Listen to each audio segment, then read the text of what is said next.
This talk is titled Embracing Multilingual Learners Towards an Anti-Xenophobic and Anti-Racist School Finance System. A very light-hearted talk on a Tuesday afternoon here on the West Coast. A little bit about myself that was not stated. I'm a migrant from Jalisco, Mexico. I'm a multilingual learner myself. I'm a former bilingual K-12 teacher. In graduate school, I was fortunate enough to be mentored by Dr. Ruben Espinosa, the first Chicano to graduate from Stanford's sociology department, who helped develop the California Economic Impact Aid funding formula in the late 1970s and conducted the research behind the Rodriguez LAUSD 1992 case. I have worked in the area of school finance policy, among other areas of research, for the past 13 years, as Magali previously stated in my bio. Okay. This presentation builds on my previous scholarship, published or soon to be published. I am beginning to actually write a book on this topic as well. Given the scope of this talk, I would like to apologize ahead of time for a few things. One, if and when I omit or gloss over something that you find incredibly important, I apologize, and hopefully we can follow up in the Q&A, or please feel free to send me an email. And also, if you're expecting a legal or a political feasibility assessment today, given the time, that is not going to happen, but it will come soon after.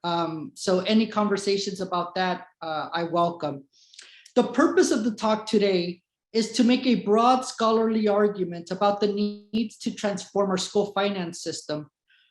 And I will use California as a case study, since I'm a visiting scholar at USC and LMU is kind enough to invite me today. California, with a particular emphasis on the Mexican-American Spanish-speaking community, which is a large community in California. We are living through a racial reckoning and juxtaposition with two diametrically opposed forces. The first one that has been brought forth by the Black Lives Matter movement, started in 2013 after the murder of teenager Trayvon Martin by a Florida white man. But Black Lives Matter gained worldwide recognition after the tragic death of George Floyd in the summer of 2020 by a white police officer. The juxtaposed force was reawakened by the election of Donald Trump as president of the United States in 2016. The Trump era has encouraged and emboldened racist and xenophobic behavior and rhetoric.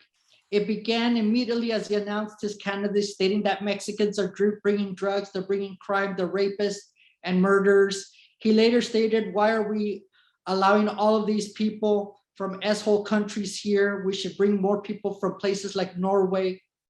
Another example is the Charlottesville white supremacist rally, when he stated that there are fine people on both sides. Then on a nationally televised presidential debate, he refused to unequivocally denounce white supremacists and told them to stand down and stand by. Then we regrettably lived through the January 6, 2021 white supremacist domestic terrorist insurrection on the nation's capital on behalf of him. What creates an existential threat for white supremacists is the demographic shift that is occurring in America. This 2015 Pew Research Center graph shows the national race and ethnicity trends. The percentage of white population has decreased while the non-white population has been increasing significantly, in particularly Latinos. For instance, whites made up 85% of the US population in 1960, 64% in 2010, and they are predicted to make up only 43% of the US population in 2060. It is predicted that the US will be a majority non-white population around 2040, in 20 years from now. Hopefully we will all be alive by then, so it's right around the corner. Now, California became a majority non-white population a long time ago, 20 years ago in 2020. So this is not new to California. The school-age population trends are even more pronounced if we examine the K-12 public schools in California.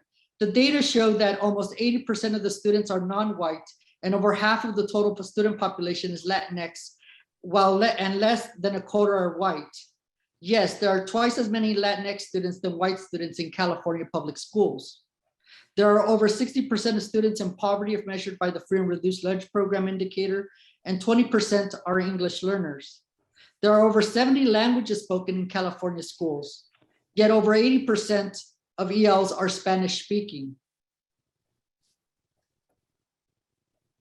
Here are the demographic trends in LAUSD, the second largest school district in the country with over 600,000 students.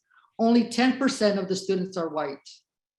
90% are non-white, with 70% Latinx, 20% English learners, and of those, 92% are Spanish speaking.